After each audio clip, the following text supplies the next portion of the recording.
Hi ladies and gentlemen, so today I'm going to be looking at Unit 3 Psychology, and we're going to be looking at the area of study associated with stress. So we're going to be looking at stress first up, and when you are looking at stress, you need to remember that stress is a state of physiological and psychological arousal. When we're looking at anxiety, it is just the physiological arousal. It is usually by internal or external stresses perceived by the individual as challenging or as exceeding their ability to cope. Now, this definition here is what VCAR expects you to actually include. The ones that I have pretty poorly highlighted is what you need to include in regards to buzzwords. The stress and the stressor, this is where a lot of people lose marks, is the fact that stress and stressor are two different things. Stress is the state, whereas a stressor is what is causing the stress.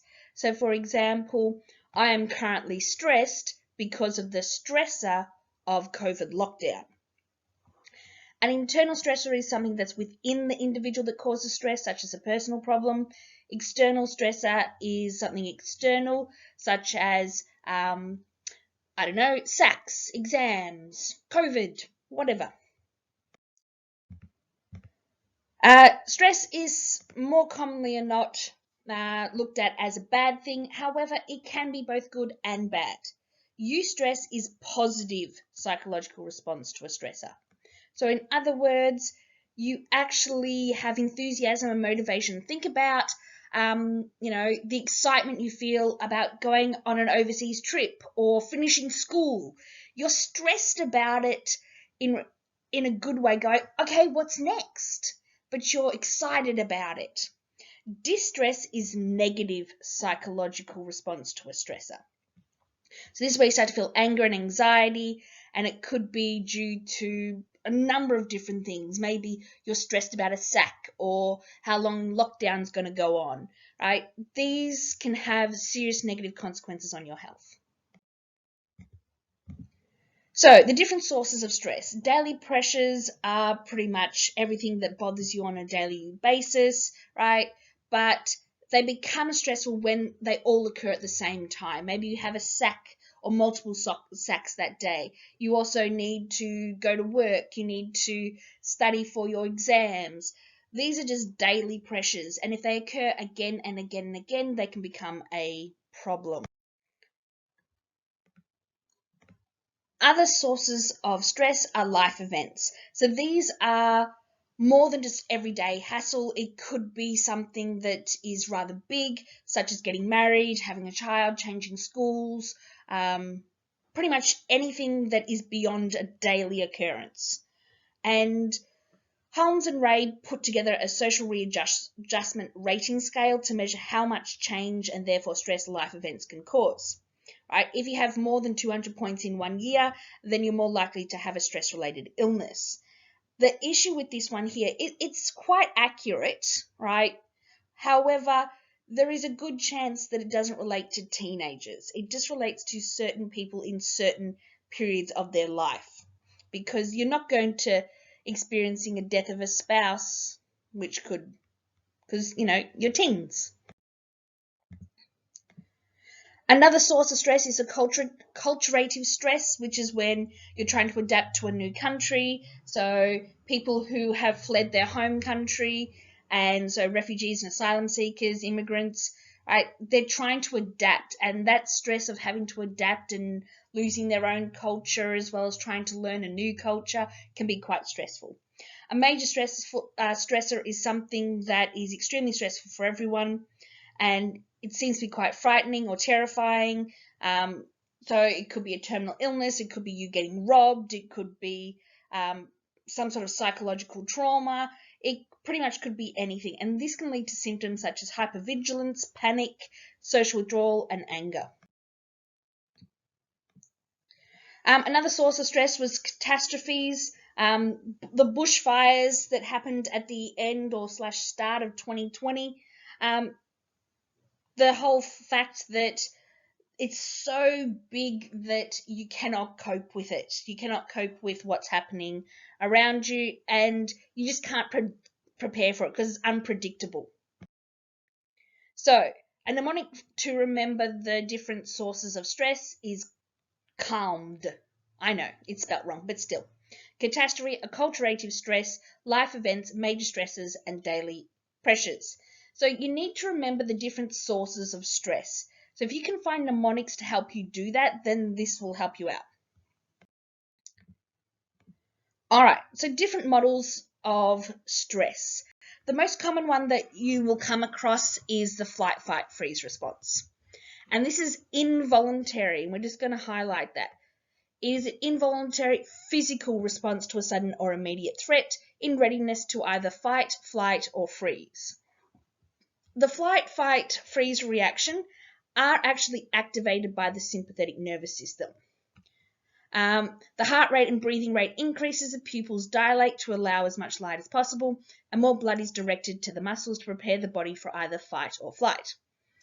When the threat is perceived, a signal is sent to the hypothalamus, and we need to highlight that. This responds to the stressor by activating the sympathetic nervous system.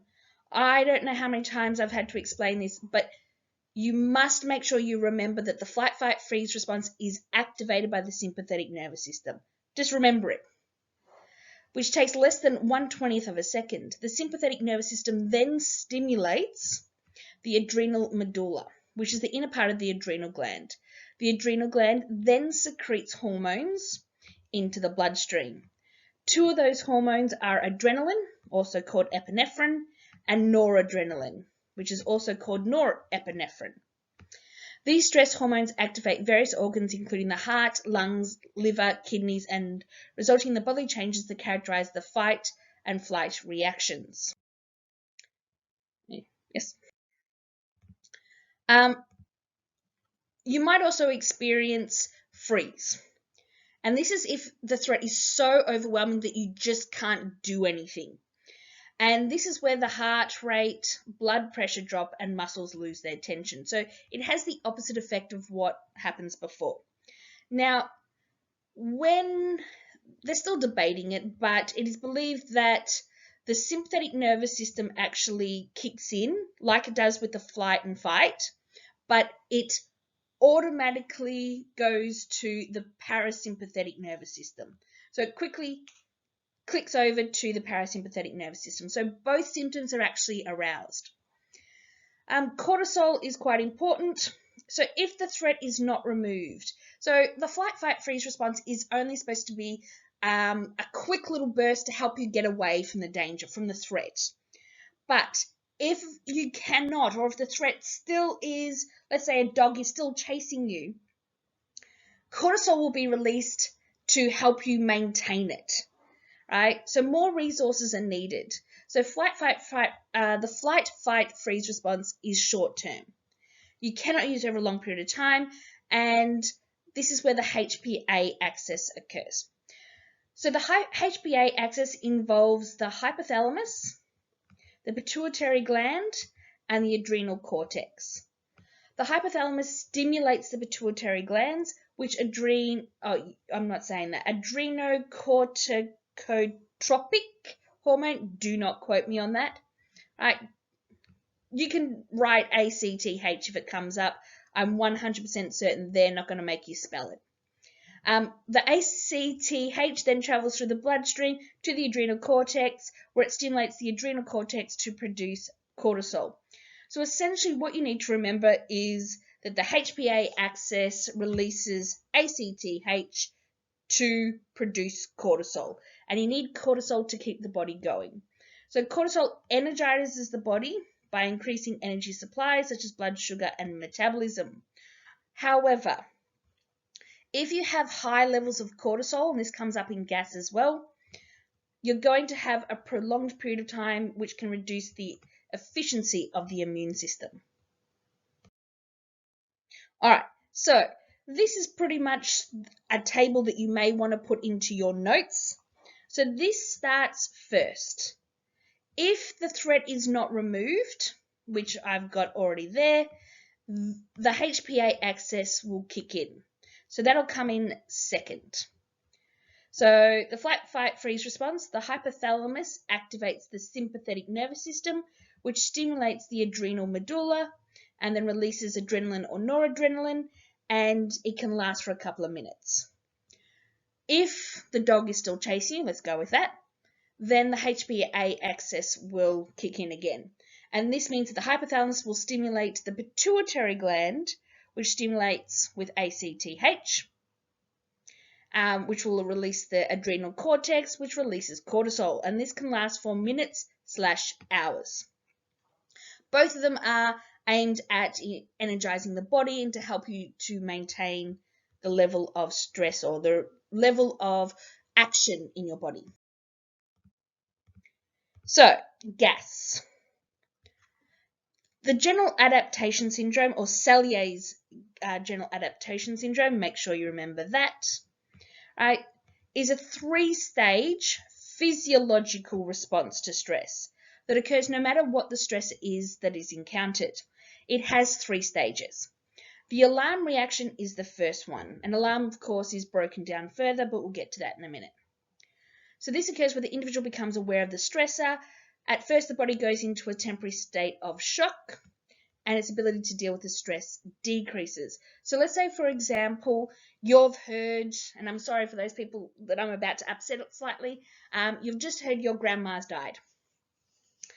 And so as you're being told the news, you're going into a state of shock. And this is where your body just drops. And this is where you're more likely going to faint.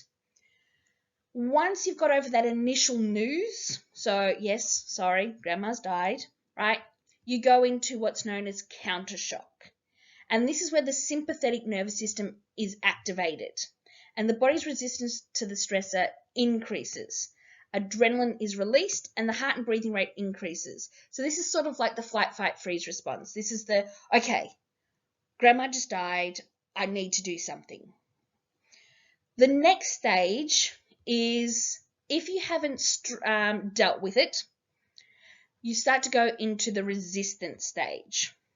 Right? During the resistance stage, the body's ability to deal with the stressor rises above normal. So cortisol is released into the bloodstream during stage 2. So this is pretty much saying, okay, the alarm stage is the flight, fight, freeze response. The stage 2 is the HPA axis. So you've learned that grandma's died. The stage 2 would be, okay, I need to deal with the family. I need to deal with a funeral. I need to deal with getting her affairs in order. Right? So this is the resistance stage. You're dealing with it. Stage 3 is exhaustion. This is where you've started to realize, oh no, grandma actually has a second family, or grandma has lots and lots of debt that we need to pay off. So the stressor hasn't been removed, and this is where you start to enter exhaustion stage. And this is where your ability to deal with the stressor decreases. You're not able to cope anymore. Right? You might start to experience illness as a result. So you might get extremely fatigued and high levels of anxiety. And this is usually because in stage 2, you had a whole bunch of cortisol. And you're dealing with it, and your body's coping with that amount of cortisol. But if the stressor keeps going, it cannot deal with that amount of cortisol. So the immune system starts to go down, which starts to lead to you getting sick and exhausted. I strongly recommend that you learn this graph off by heart. I copy, paste, screenshot, do whatever you need to do. Obviously, I've stolen it, but we won't discuss that. So this is the shock, right? You heard that grandma has died. I know, I'm sounding terrible at that one. I do apologize. Right, you've heard that grandma's died and you've got this, your body's gone below its normal resistance to stress, which is that line there. I'm not going to draw it all the way across, but you get my drift. Then you start going to counter shock. And because you're going to counter shock, this is where you start to realize you have to do something. In stage 2, resistance, you realize, okay, what am I doing about it? Right, you're planning the funeral, you're getting her affairs in order. But then you start finding out that she has a whole bunch of debt that you have to deal with. And so your resistance to stress keeps going down and you can't deal with it anymore, which means that you're more exhausted, right? Cortisol is making you weak and sick and your immune system is going down. All right, this is actually pretty good. I would recommend that you pause the video and screenshot this and help yourself out. All right, so the strengths and limitations of gas. The strengths are, it's one of the first to actually link stress to disease. It was one of the first. It identifies the biological process associated with the stress response. It is very clear, 3 phases, and incorporated an exhaustion phase. The other phases, so flight, fight, and the HPA axis, doesn't look at that 3rd stage. Limitations, it pretty much assumes that everybody is the exact same no matter what. Right? There is no one size fits all. It overlooks the roles of bodily systems, so it doesn't look at the other features which could actually feature in stress. It doesn't actually take into account the cognitive viewpoint. So what you might consider stressful will be very different to others. So let's say, for example, I found out that my grandma died and I had to deal with all this stuff, so I'm experiencing stress. However, my brother, on the other hand, not so much because he didn't really know it. So it doesn't take that into account. The next model is Lazarus and Folkman's transactional model of stress and coping. And I can't stress this enough. You need to make sure that you also remember the names of the models. You can't just say gas. You have to remember that it was Salier's gas. And you have to actually know what they stand for. It's rare, but they do ask the question of, what is the name of this model? Very rare, though. And this is all, Lazarus's and Folkman's model actually looks at the cognitive side to think. It's how you think about stress. So this is a psychological model of stress, whereas gas was a physiological model of stress. So this is pretty much how it plans out. Your stressor. I'm going to go with a SAC. You've got a stressor of, a SAC or exam. Let's go exam. You've got an exam come up. The question is, primary appraisal. Do I need to deal with this? Am I in trouble? Have I studied enough? Right? Do I have to deal with this? Right? You may be going unscored and you go, well, exams are irrelevant, so it's not stressful for you anymore. Right? However, if you are doing the exams, right, you might see it as stressful. So first up, your primary appraisal is asking the question, is this stressful? The next part, if it is stressful, would be to say what type of stressful is it? Is it a harm loss? Is it a threat? Or is it a challenge? Right?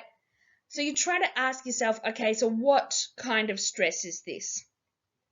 And let's say, for example, it's a challenge. I've got exams. I need to study for my exams. If I don't, I might fail. And that's also a harm loss. It's also a threat, right? So you go to the secondary appraisal. If you go to a secondary appraisal, you start going, all right, so what do I need to do to deal with this? Well, obviously, you watch a video with Miss Irving, right? But you ask yourself how you're going to deal with it. What resources do I have? If your resources are adequate, then you start going with, emotion-focused coping or problem-focused coping. So emotion-focused coping would be, right, you're dealing with the emotions associated with the stress. So you're not dealing with the problem of the exam. You're just dealing with, oh, I'm stressed about the exam. I'm going to meditate on it. That's not going to be very helpful, right? But problem-focused coping is going, all right, I'm stressed about exams. Let me study more for those exams. That would be problem-focused coping. Then what you do after you've done those is reappraise. Am I still stressed? So you go way back up to the start and ask yourself the same questions. Do I need to go through this again? Sometimes you can just go back into the secondary appraisal. Have I done enough? Blah, blah, blah. If your resources are inadequate, you start to feel this thing called stress. And you start going, okay, what do I need to do about it? And you follow the cycle. So, you evaluate the significance of the event. Is it important? Do I have to deal with it? The outcome of the primary appraisal is whether the event is irrelevant, benign, positive, or stressful. If the situation is stressful, then more appraisal occurs to decide if the situation is harm, loss, a threat, or a challenge. In secondary appraisal, we evaluate our coping options and resources and our ability to deal with the stressor. What can I do about this? What resources can I use to help me? If we have enough coping skills or resources, then the stress may not occur. If we don't, then stress will occur. Reappraisal may be performed at different times if the situation or our ability to cope with it changes, as often happens. So let's say, for example, you're studying for exams and all of a sudden Miss Irving goes, hey, we have a SAC to do. Hurry up. So you never know. All right, the strengths and limitations. It understands each individual will react differently. So it actually takes into account the fact that we're all different people. We all have different ideas. Gas, on the other hand, said, we're all the same. Tough luck. It also states that the individual is active rather than passive. So in Gas's role, or Salyer's gas, right, we don't get a choice in that. Our body does it automatically. But when you're thinking about it, it means that we're taking an active role in it. It includes personal appraisals of a situation, which explains why people react in different ways to the same stressor. The limitations. It's very difficult to test through experimental research because you can't purposely put people through stressful situations. Primary and secondary appraisals are often undertaken simultaneously and can interact with each other and therefore difficult to isolate for study. Right? There's no point where you go, oh, I'm stressed, and then go, is this a threat? Is this a challenge? No. You tend to do it all at once. You go, oh my gosh, I'm so stressed. I don't know what to do. So in one particular point, you've not only evaluated as I'm stressed and it's a challenge, but you've also worked out you don't have the right coping mechanisms. So it doesn't take that into account. It also doubts whether we actually need to appraise something as stressful to have a stress response. We know when we're stressed. We don't need to appraise and think about it. We know. All right, so coping with stress. When you're dealing with stress, you might have different coping strategies. Context-specific effectiveness means that your coping strategy matches the stressor. And I've seen a lot of people get this question wrong, like a lot. In my 17 years, I've seen a lot. For example, if a student has a big test coming up, a coping strategy that incorporates positive action, such as studying, would be effective. However, strategies such as mentally distancing or not thinking about the test will likely be ineffective. For same sort of thing with COVID, right? We have SACs coming up, and so many people have just dropped off the rail. That's not going to be context-specific effectiveness. If you have a SAC, you should be studying for the SAC. Yes, I know, COVID's mental, I know. All right. Coping flexibility is your ability to effectively change or modify your coping technique when necessary. So in other words, you can change your coping strategy when you've realized that your current one is not working. Right? You're only going to become more stressed about the SAC if you continue to just, tune out of classes. Right? That's not going to be helpful for you. What will be helpful for you is if you are studying and asking questions or doing revision, whatever you need to do. People with low coping flexibility tend to stick to the same strategies across a number of situations, even if they're proven ineffective. People with high coping flexibility, they can handle stress more effectively because they can adapt. Exercise is also very helpful because it can help you cope with stress. It can help to reduce stress. It can use up stress hormones in the blood for energy, increase cardiovascular fitness and stamina. It can give a short-term psychological boost. It releases better endorphins, which promote relaxation and well-being. and provides a distraction from the stressor. And that's why they've been saying, you should be going out during COVID lockdown, because it actually does help with your mental health. I know, weird, huh? So when you're looking at different strategies, there are two different types that you may want to approach. So there is approach coping strategies, which involve direct efforts to confront the stressor and deal with it directly. So if you have an exam, it would be to study for said exam, right? So all your activities are focused on approaching the actual stressor. Avoidance coping strategies involve efforts that evade a stressor and deal indirectly with it. So this is pretty much saying if you've got an exam and you avoid actually studying for it, you catch up with friends, you're on TikTok for long hours, you're on Facebook for long hours, right? And it actually makes it worse. So, tips. Know the difference between primary and secondary appraisal, especially with Lazarus and Folkman. I'm going to give you the heads up right now.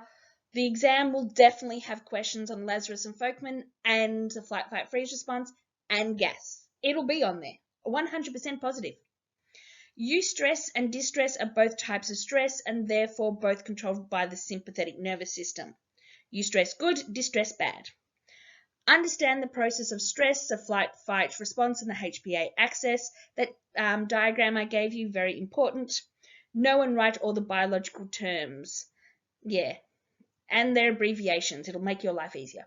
Understand the 3 stages of gas, and make sure that you know when adrenaline's going to be released, and noradrenaline, and cortisol, and when cortisol's depleted. So make sure you understand that.